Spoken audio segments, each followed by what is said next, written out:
Hello everyone, class 5th maths icon exercise 6.4 question number 6. A milk bottle contains 1 whole 1 by 3 liters of milk. यानी एक milk की bottle में 1 whole 1 by 3 litre milk आता है. How much milk 10 such bottles contain? तो इसी तरीके के 10 बॉटल्स में कितने दूध आएंगे.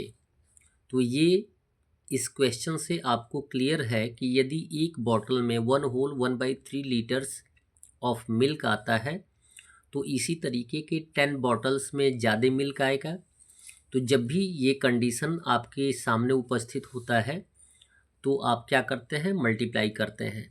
तो सॉल्यूशन में लिखेंगे if a milk bottle contains 1 whole 1 by 3 liters of milk, so 10 bottles contain. 10 bottles में कितने आएंगे तो मल्टीप्लाई कर देंगे 1 whole 1 by 3 इंटू 10 लीटर्स. यहाँ पे मिक्स फ्रैक्शन है. मिक्स फ्रैक्शन को एट फर्स्ट इम्प्रॉपर में कन्वर्ट करेंगे. इम्प्रॉपर में कन्वर्ट करने का तरीका आप जानते ही हैं. होल नंबर से डेनोमिनेटर में मल्टीप्लाई करते हैं. जितना प्रोडक्ट आता है उस प्रोडक्ट में हम न्यूमरेटर को ऐड कर देते हैं और डेनोमिनेटर सेम डेनोमिनेटर के रूप में ही यूज होता है. तो 1 इंटू 3 कितना हो जाएगा 3 और प्लस 1 हो जाएगा 4. 4/3 इंटू हो जाएगा 10 लीटर्स. अब जबकि यहाँ पे 10 एज ए होल नंबर है तो जितने भी होल नंबर या नेचुरल नंबर आप काउंट करते हैं उसको एज ए न्यूमरेटर काउंट करते हैं. क्लियर है. इट मीन्स 10 यहाँ पे क्या है, न्यूमरेटर है. तो आप यदि रिड्यूस करना चाहें या रिड्यूसिबल हो तो रिड्यूस कर दें, काट कर छोटा कर दें. अदरवाइज न्यूमरेटर से न्यूमरेटर में मल्टीप्लाई कर दें. यहाँ पर डेनोमिनेटर क्या रहेगा 3 रहेगा. 4 इंटू 10 होता है 40 और आंसर आ जाएगा बाई 3. जबकि हमारा आंसर इम्प्रॉपर फ्रैक्शन में आया है तो इम्प्रॉपर फ्रैक्शन को हम मिक्स फ्रैक्शन में कन्वर्ट कर सकते हैं. तो 3 से 40 में डिवाइड कर देंगे तो जो आंसर आएगा क्वोशन, जो भागफल आएगा उसे हम होल नंबर में लिखते हैं और जो रिमाइंडर आएगा उसे न्यूमरेटर में और जो डिवाइज़र होगा उसे डेनोमिनेटर में ही काउंट करते हैं. तो आंसर हमारा आ जाएगा 13 होल 1/30 लीटर्स. ये हो जाएगा हमारा आंसर. इट मीन्स कहने का मीन्स ये है कि यदि एक बॉटल में 1 whole 1/3 लीटर आ रहा है तो 10 बॉटल्स में कितने आ जाएंगे तो 13 होल 1/3 लीटर्स दूध आएगा. क्वेश्चन नंबर 7 दिया गया है the weight of a tin of ghee is 1 whole 2/5 kg. यानी एक घी के टिन का भार जो है वह 1 whole 2/5 kg है. और पूछा ये जा रहा है कि what will be the weight to 13 such tins.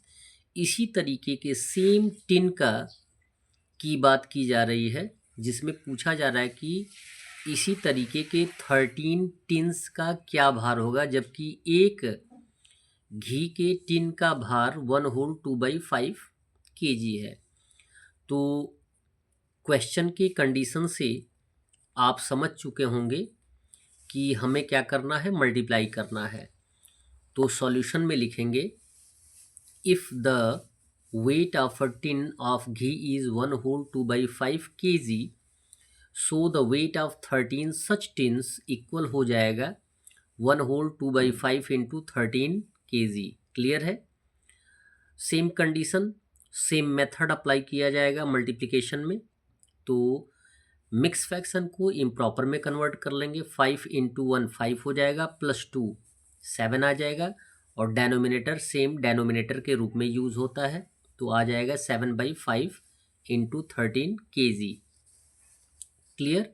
यहाँ पर भी आप ये देख सकते हैं कि कोई रेड्यूसिबल है नहीं.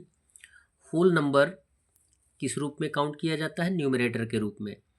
तो 7 इंटू 13 मल्टीप्लाई कर देंगे तो आंसर आ जाएगा 91, बाई हो जाएगा 5। यहाँ पे आंसर हमने इम्प्रॉपर में फाइंड आउट किया है, तो इम्प्रॉपर को हम मिक्स फ्रैक्शन में भी कन्वर्ट कर सकते हैं। कन्वर्ट कर देंगे डिवाइड करके, यानी डेनोमिनेटर से न्यूमरेटर में डिवाइड कर देंगे। 5 1 जा 5, माइनस करेंगे 4 और नेक्स्ट नंबर 1 तो 41 हो गया। 5 8 जा 40, माइनस करेंगे 1 आएगा, तो आंसर लिख देंगे 18 होल 1/5। हमारा आंसर आ जाएगा 18 होल 1/5 kg। क्लियर है? यानी एक टिन का भार 1 होल 2/5 kg है। तो सेम उसी टिन, सेम तरीके के टिन के कितने टिन के 13 टिन्स के भार हो जाएंगे 18 whole 1/5 kg। That's all. Video को लाइक करें और चैनल को अवश्य सब्सक्राइब करें, साथ में अन्य मित्रों को भी बताने का प्रयास करें। धन्यवाद।